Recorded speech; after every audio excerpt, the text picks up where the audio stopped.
Magandang araw sa inyong lahat. Ako si Aina. Natutuwa akong makasama kayo. Ang tampok nating tauhan ngayon ay si Mushi. Noong 11 taong gulang pa lang siya, napilitang umalis ang kanyang ina para takasan ang pag-uusig ng CCP dahil sa pananampalataya nito sa Diyos. Naiwan si Mushi sa pangangalaga ng kanyang ama.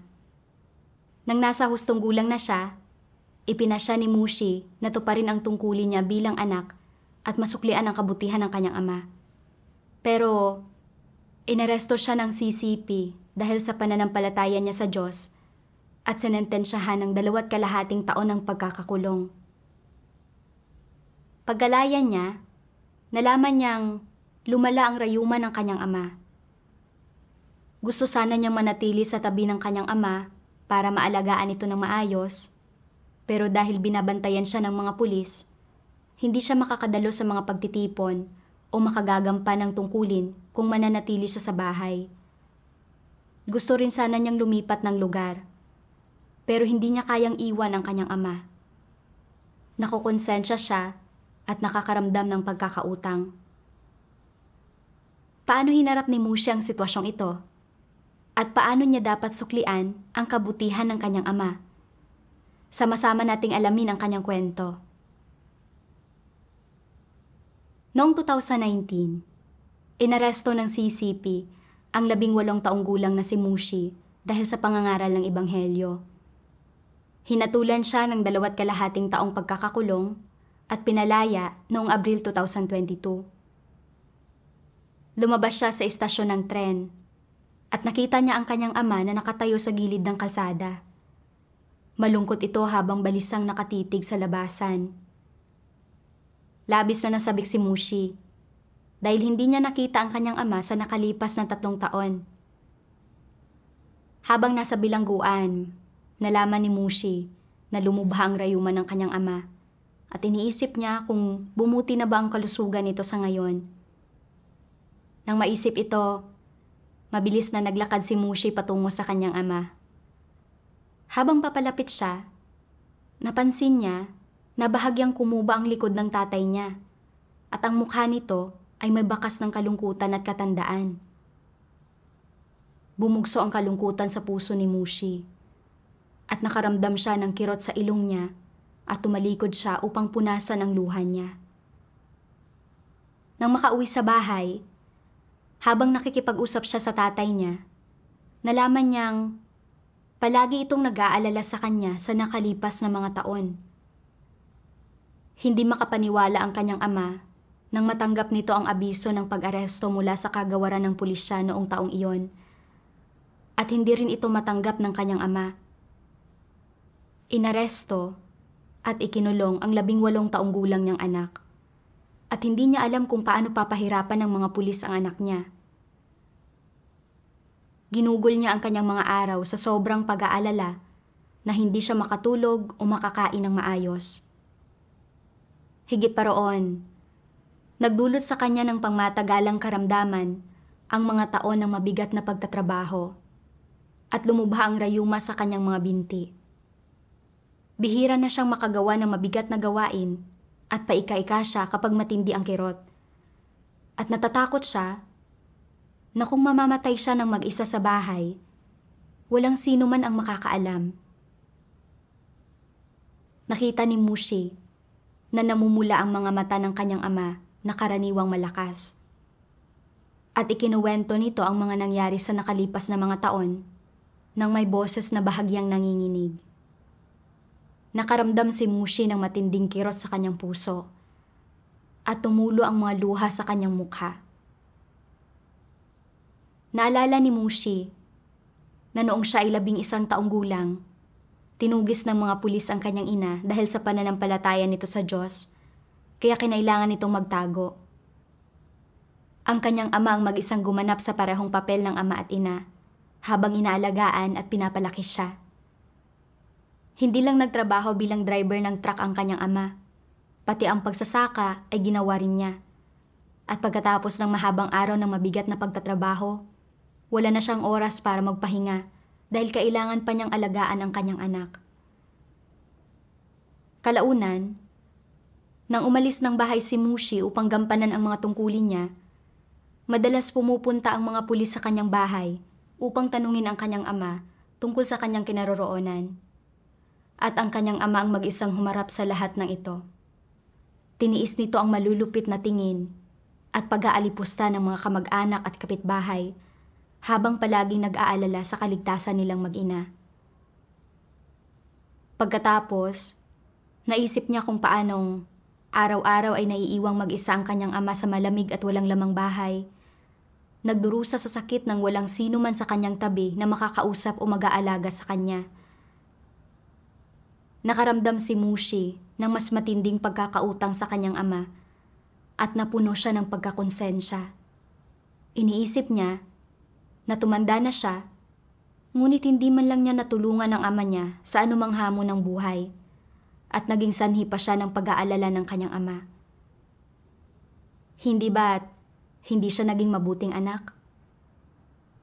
Palihim na sinabi ni Mushi sa kanyang sarili na, ngayon nakabalik na ako, dapat akong manatili sa tabi ng tatay ko at tumulong na maibsan ang kanyang paghihirap.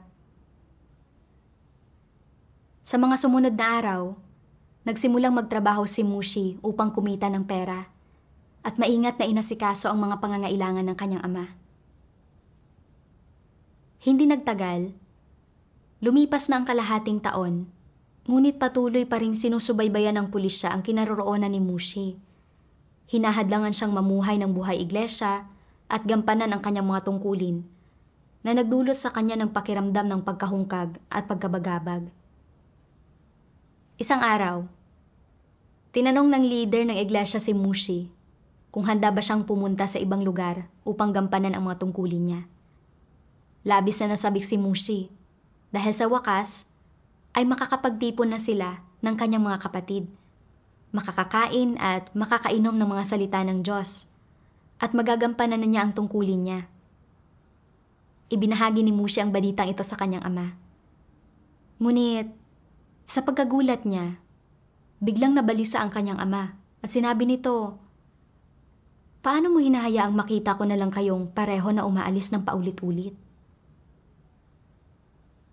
Nang makita niya na labis na emosyonal ang kanyang ama, nabagabag si Mushi at nakadama siya ng malalim na pagkakautang sa kanyang ama. Naisip niya na kung talagang aalis ako sa bahay, sino ang makakaalam kung kailan ako makakabalik? Iisipin ba ng tatay ko na pagkatapos ng lahat ng kanyang pagsisikap sa pagpapalaki sa akin, wala akong kahit kaunting paggalang sa kanya bilang magulang? Pagkatapos, naisip ni Mushi ang kalusugan ng kanyang ama at hindi niya maatim na lalo pa itong saktan. Ngunit alam niya na kung wala ang proteksyon at paggalingan ng Diyos, hindi niya makakayanan ang mahigit na 2 taon sa bilangguan at hindi makatuwiran kung hindi niya gagampanan ang tungkulin ng isang nilikha. Lubhang nagtalo ang kalooban ni Mushi at sa huli, isinuko niya ang pagkakataong gampanan ang tungkulin niya.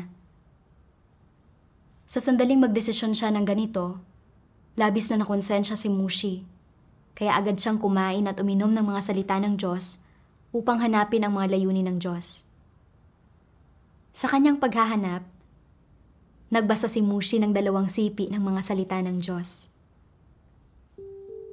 Hindi mo kailangang labis na suriin o siyasatin ang usapin ng pagkakaroon ng malubhang sakit ng iyong mga magulang o ang pagdanas nila ng malaking kasawian, at lalong hindi mo ito dapat paglaanan ng lakas. Walang silbi na gawin ito. Ang pagkasilang, pagtanda, pagkakasakit, pagkamatay, at pagharap sa iba't ibang malaki at maliit na bagay sa buhay ng mga tao ay mga napakanormal na pangyayari.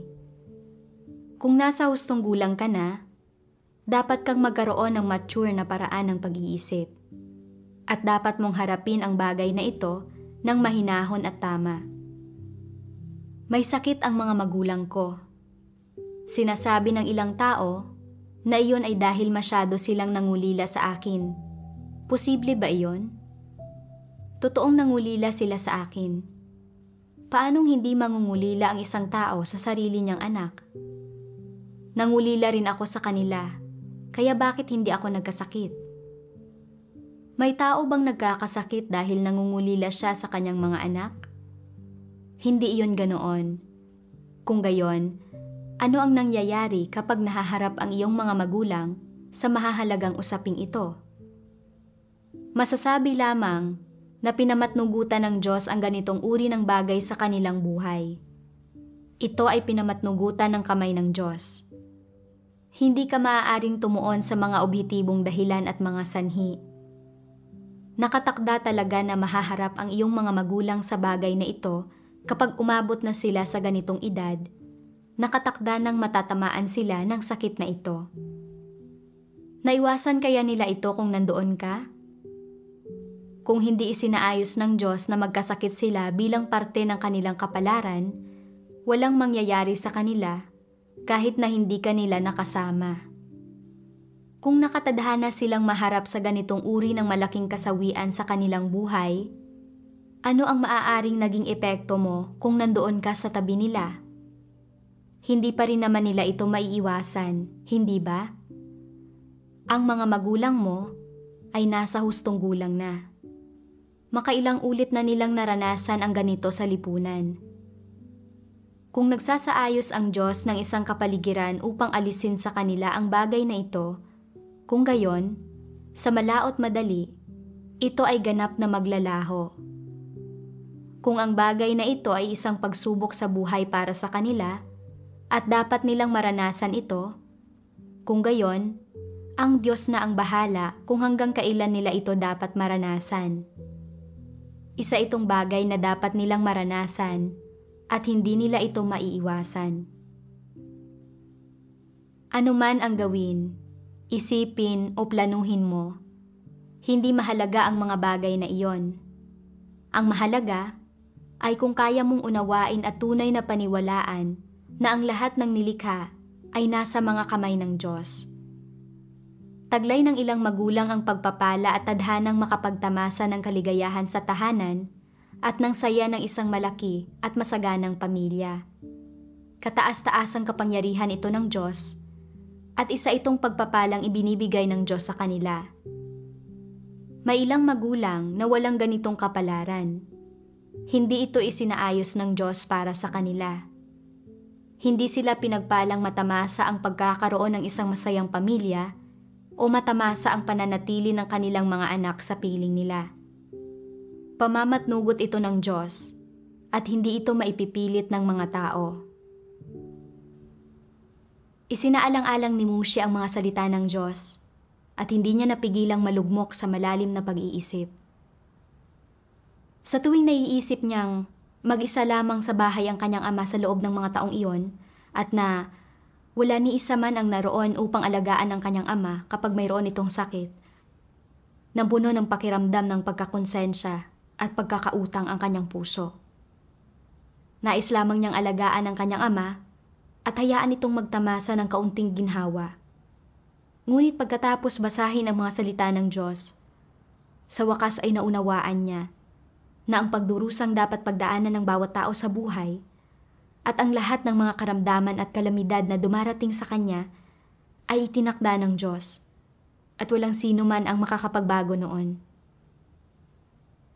Naalala ni Mushi na noong nalaman niyang lumulubha ang rayuman ng kanyang ama habang nasa bilangguan siya, labis siyang nag-alala para sa tatay niya.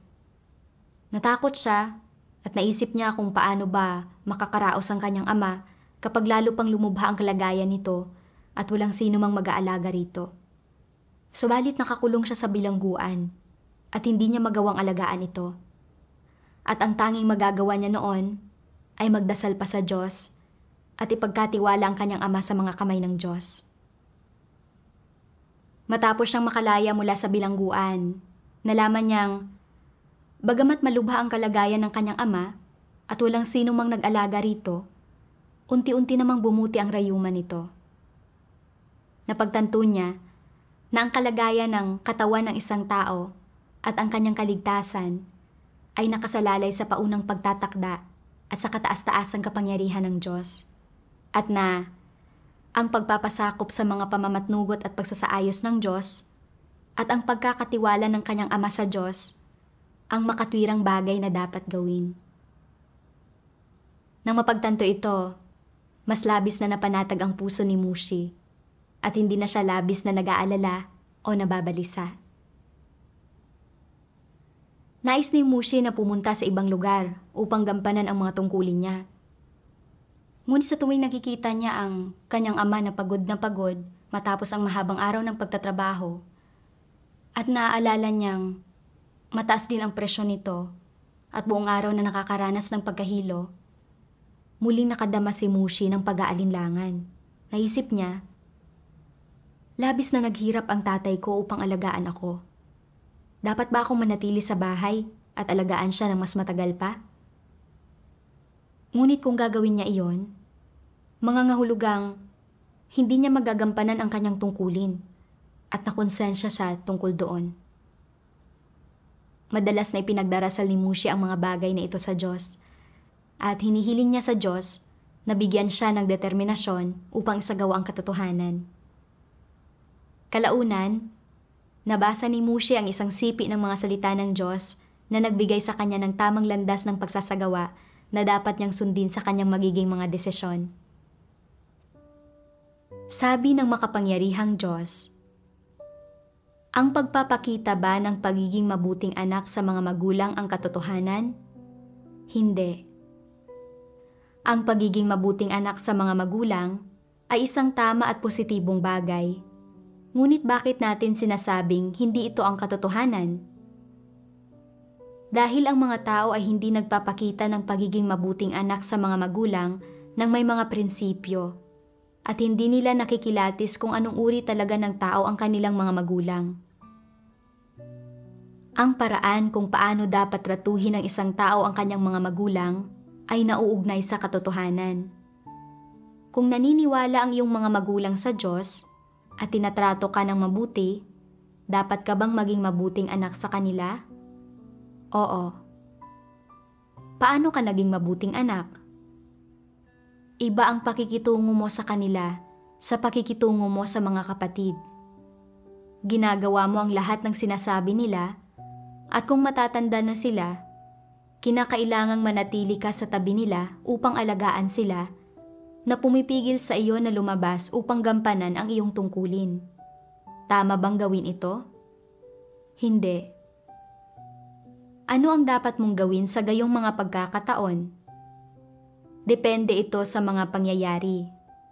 Kung kaya mo pa rin silang alagaan habang ginagampanan mo ang iyong tungkulin ng malapit sa iyong tahanan at hindi tinututulan ng iyong mga magulang ang pananalig mo sa Diyos, dapat mong tuparin ang iyong responsibilidad bilang isang anak at tulungan ang iyong mga magulang sa ilang gawain. Kung mayroon silang karamdaman, alagaan mo sila. Kung may bumabagabag sa kanila, aliwin mo sila. Kung ipahihintulot ng iyong kalagayang pinansyal, ibili mo sila ng mga bitamina na pasok sa budget mo. Subalit, ano ang dapat mong piliing gawin kung ikaw ay abala sa iyong tungkulin, walang magbabantay sa iyong mga magulang, at sila rin naman ay nananampalataya sa Diyos? Anong katotohanan ang dapat mong isagawa? Yamang ang pagiging mabuting anak sa mga magulang ay hindi ang katotohanan, kundi isa lamang responsibilidad at obligasyon ng tao. Ano, kung gayon, ang dapat mong gawin kung ang iyong obligasyon ay sumasalungat sa iyong tungkulin? Gawing prioridad ang aking tungkulin. Unahin ang tungkulin. Ang isang obligasyon ay hindi naman talaga tungkulin ng isang tao. Ang pagpili na gampanan ang tungkulin ng isang tao ay pagsasagawa ng katotohanan, samantalang ang pagtupad sa isang obligasyon ay hindi. Kung may ganito kang kondisyon, maaari mong tuparin ang responsibilidad o obligasyong ito. Pero kung hindi ito pinahihintulutan ng kasalukuyang kapaligiran, ano ang dapat mong gawin? Dapat mong sabihin na, kailangan kong gawin ang aking tungkulin. Iyon ang pagsasagawa ng katotohanan. Ang pagiging mabuting anak sa aking mga magulang ay pamumuhay ayon sa aking konsensya at hindi ito umaabot sa pagsasagawa ng katotohanan. Kaya, dapat mong unahin ang iyong tungkulin at itaguyod ito. Alin ang katotohanan? Ang pagiging mabuting anak sa mga magulang o ang paggampan sa tungkulin? Siyempre, ang paggampan sa tungkulin ang katotohanan. Ang paggampan sa tungkulin sa sambahayan ng Diyos ay hindi lamang tungkol sa pagtupad sa obligasyon at paggawa ng kung ano ang dapat gawin. Ito ay tungkol sa paggampan sa tungkulin ng isang nilikha. Ito ang atas ng Diyos. Ito ay obligasyon mo, responsibilidad mo. Isa itong tunay na responsibilidad. Natuparin ang iyong responsibilidad at obligasyon sa harap ng lumikha. Ito ang hinihingi ng lumikha sa mga tao at ito ang malaking usapin ng buhay. Samantalang ang pagpapakita ng pagiging mabuting anak sa mga magulang ay responsibilidad at obligasyon lamang ng isang anak. Tiyak na hindi ito iniatas ng Diyos at lalo nang hindi ito naaayon sa hinihingi ng Diyos. Sa makatwid, sa pagitan ng pagpapakita ng pagiging mabuting anak sa mga magulang at paggampan sa tungkulin, walang duda na ang paggampan sa tungkulin ng isang tao at iyon lamang ang pagsasagawa ng katotohanan. Ang paggampan sa tungkulin bilang isang nilikha ay ang katotohanan at isa itong tungkuling dapat gampanan. Naunawaan ni Mushi mula sa mga salita ng Diyos na ang pagiging mabuting anak ay isang positibong bagay at responsibilidad ng isang anak. Ngunit ito ay isang bagay lamang na dapat gawin ng isang taong may normal na pagkatao. At hindi ito nangangahulugan na isinasagawa ng taong iyon ang katotohanan. Tanging sa paggawa ng tungkulin ng isang nilikha lamang na isasagawa ng isang tao ang katotohanan. Kapag ang tungkulin niya ay hindi nakakahadlang sa kanyang pagiging mabuting anak sa mga magulang niya, dapat niyang gawin ang lahat ng kanyang makakaya upang alagaan ang kanyang ama. Dapat niya itong kausapin ng mas madalas at tulungang mapagaan ang mga alalahanin nito dahil ito ang kanyang responsibilidad bilang isang anak. Ngunit, kapag kailangan niyang gampanan ang tungkulin niya at hindi niya magawang samahan ang kanyang ama upang alagaan ito, kailangan niyang ipagkatiwala ang kanyang ama sa Diyos. Bilang isang nilikha, ang kanyang responsibilidad at obligasyon ay gampanan ang kanyang tungkulin at tapusin ang kanyang misyon. Ito ang kahulugan ng pagsasagawa sa katotohanan at ito ang dapat niyang gawin. Pagkatapos, naalala ni Mushi ang 2.5 taon na ginugol niya sa bilangguan. Nakilala niya doon ang isang sister sa gitna ng kanyang pagdurusa at kawalan ng pag-asa at nagkaroon sila ng pagkakataong tulungan at suportahan ng isa't isa at magkasamang magbahagi na ng mga salita ng Diyos.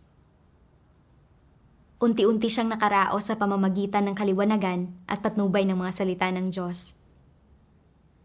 Naramdaman ni Mushi na inaalagaan, pinoprotektahan, at pinagkakalooban siya ng Diyos ng napakaraming biyaya. At kung uunahin niya ang mga damdamin ng laman kaysa sa tungkulin niya, magiging tunay na mapaghimagsik iyon. Nang mapagtanto ito, nagdasal si Mushi at ipinagkatiwala niya sa Diyos ang kanyang mga pangamba at alalahanin. Tinapos niya ang mga gawaing kailangang gawin sa bahay at pagkatapos ay bumili siya ng ilang nutritional supplement, mga gamot at iba pang pangangailangan para sa kanyang ama.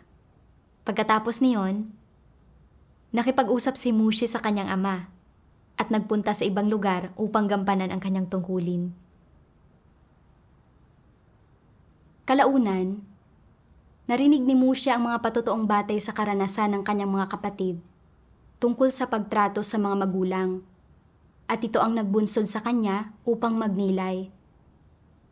Naisip niya kung paano ginampanan ng kanyang ama ang parehong papel ng isang ina at ama sa pagpapalaki sa kanya mula noong siya ay maliit pa at kung paano ito labis na nagsakripisyo para sa kanya. Naramdaman niya na napakalaki ng utang na loob niya sa kanyang ama. At sa tuwing hindi siya maaaring manatili sa tabi ng tatay niya upang alagaan ito, Nararamdaman niyang hindi niya nagagampanan ang responsibilidad niya bilang isang anak at nakakaramdam siya ng pagkakautang at pagkakonsensya. Ngayon, ang paggawa sa tungkulin niya ng malayo sa kanyang ama ay madalas na nakakaapekto sa kalagayan niya at nakakalimita rin sa kanya. At nais niyang malaman kung paano lulutasin ang isyong ito. Sa kanyang paghahanap at pagninilay-nilay, natagpuan niya ang siping ito ng mga salita ng Diyos. May kasabihan sa mundo ng mga walang pananampalataya. Sinusuklian ng mga uwak ang kanilang ina sa pamamagitan ng pagpapakain dito at ang mga tupa ay lumuluhod para makatanggap ng gatas mula sa kanilang ina. Nariyan din ang kasabihang ito.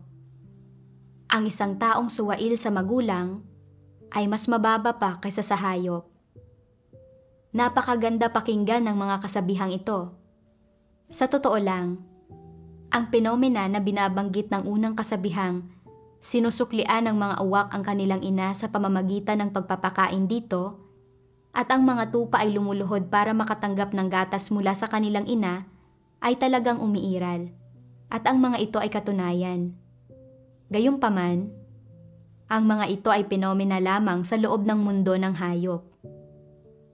Ang mga ito ay isang uri lang ng batas na itinatag ng Diyos para sa iba't ibang buhay na nilalang na sinusunod ng lahat ng uri ng buhay na nilalang, kabilang na ang mga tao. Ang katunayan na ang lahat ng uri ng buhay na nilalang ay sumusunod sa batas na ito ay higit na nagpapakita na ang lahat ng buhay na nilalang ay nilikha ng Diyos. Walang buhay na nilalang ang maaaring lumabag sa batas na ito at walang buhay na nilalang ang makakalampas dito. Kahit na ang mga medyo mabangis na karneboro tulad ng mga leon at tigre ay nag-aalaga sa kanilang mga supling at hindi nila kinakagat ang mga ito bago umabot sa hustong gulang ang mga ito. Ito ay instinto ng isang hayop. Ano man ang kanilang species, sila man ay mabangis o mabait at maamo, lahat ng hayop ay nagtataglay ng ganitong instinto. Ang lahat ng uri ng nilalang, kabilang ang mga tao, ay maaari lamang magpatuloy na dumami at mabuhay sa pamamagitan ng pagsunod sa instinto at batas na ito. Kung hindi sila sumusunod sa batas na ito, o wala silang ganitong batas at instinto, hindi sila makapagpaparami at mabubuhay. Hindi iiral ang biological chain at gayon din ang mundong ito. Hindi ba totoo iyon? Sinusuklian ng mga uwak ang kanilang ina sa pamamagitan ng pagpapakain dito at ang mga tupa ay lumuluhod para makatanggap ng gatas mula sa kanilang ina ay tumpak na nagpapakita na ang mundo ng hayop ay sumusunod sa ganitong uri ng batas. Ang lahat ng uri ng buhay na nilalang ay may ganitong instinto. Sa sandaling maipanganak ang mga supling, sila ay inaalagaan at tinutustusan ng mga babae o lalaki ng species na iyon hanggang sa umabot sila sa hustong gulang.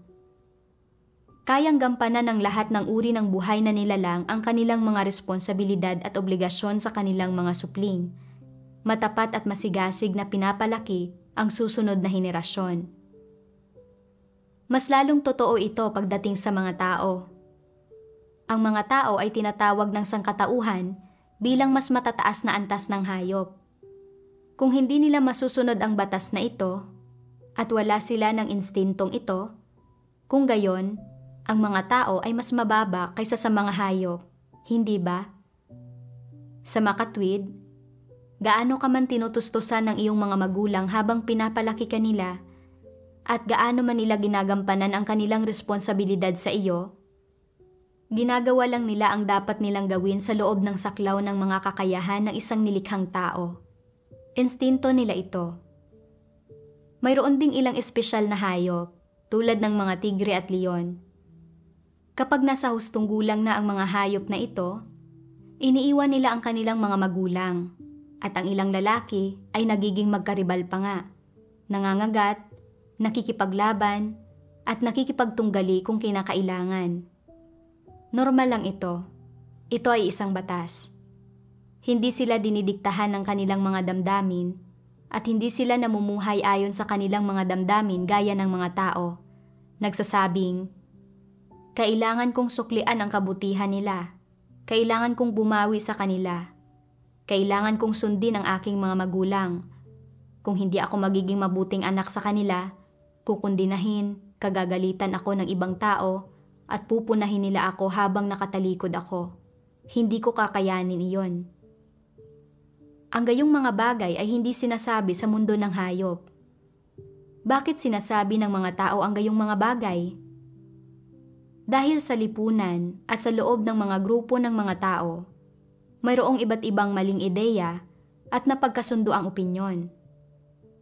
Matapos maimpluwensyahan, unti-unting masira at mabulok ang mga tao sa mga bagay na ito, nagiging iba't iba ang pagbibigay kahulugan at pagharap nila sa relasyon ng magulang at anak, at sa huli ay tinatrato nila ang kanilang mga magulang bilang kanilang mga pinagkakautangan.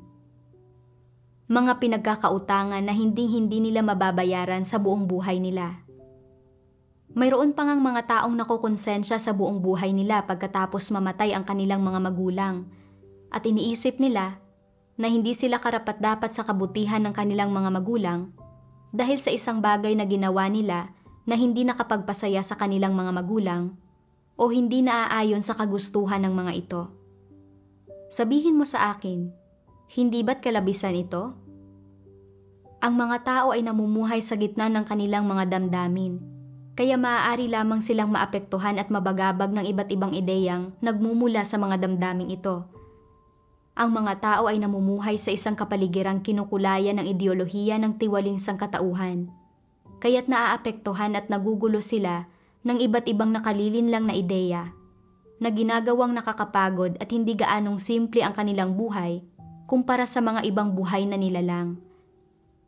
Gayunpaman, sa ngayon, dahil ang Diyos ay gumagawa, at dahil ipinapahayag niya ang katotohanan para sabihin sa mga tao ang katotohanan ng lahat ng katunayang ito, at para bigyan sila ng kakayahang maunawaan ang katotohanan, pagkatapos mong maunawaan ang katotohanan, hindi na magpapabigat sa iyo ang mga nakalilinlang na ideya at pananaw na ito, at hindi na magsisilbing gabay sa kung paano mo pangasiwaan ang relasyon mo sa mga magulang mo.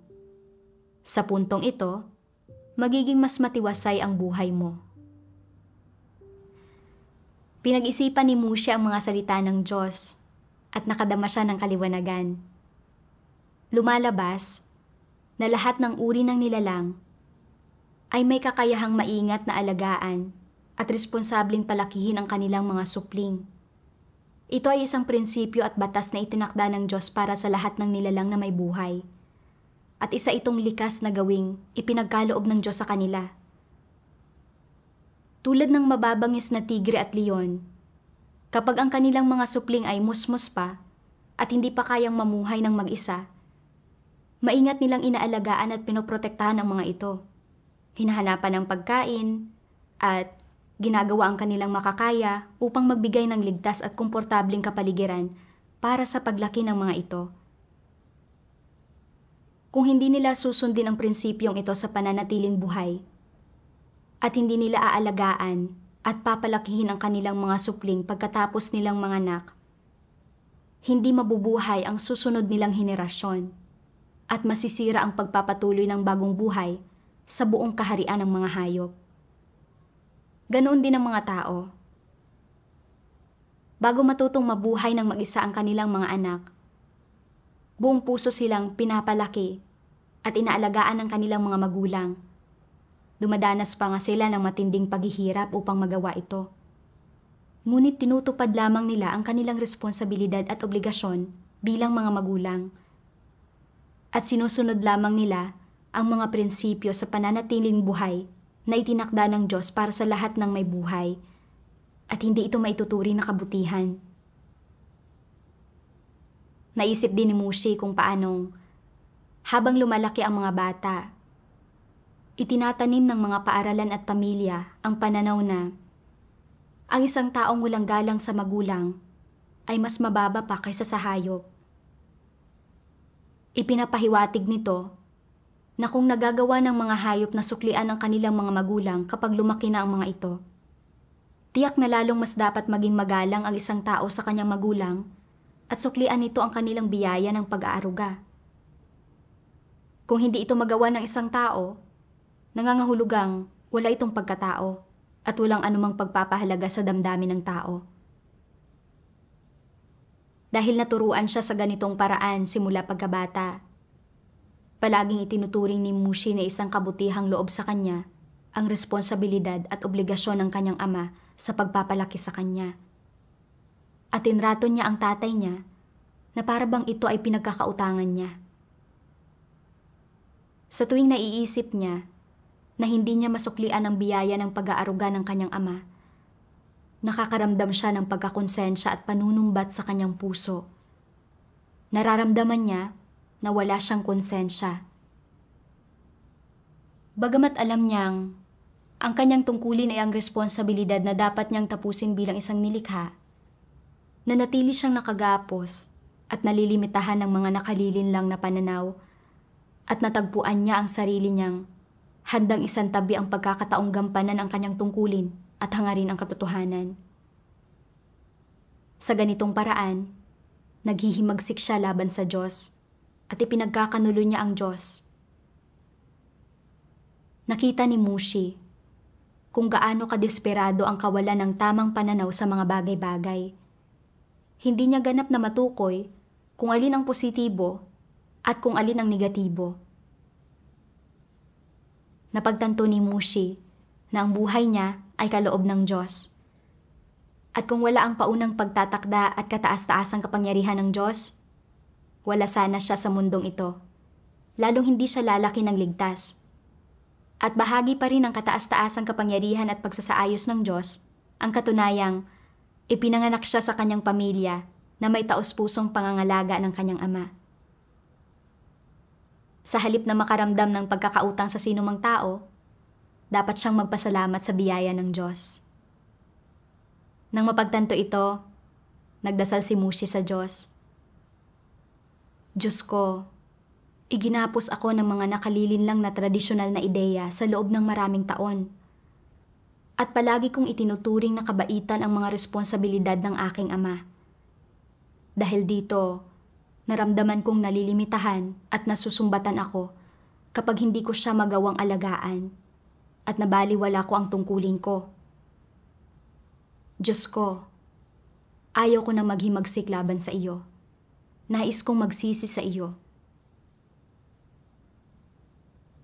Pagkatapos, nagbasa si Mushi ng isa pang sipi ng mga salita ng Diyos.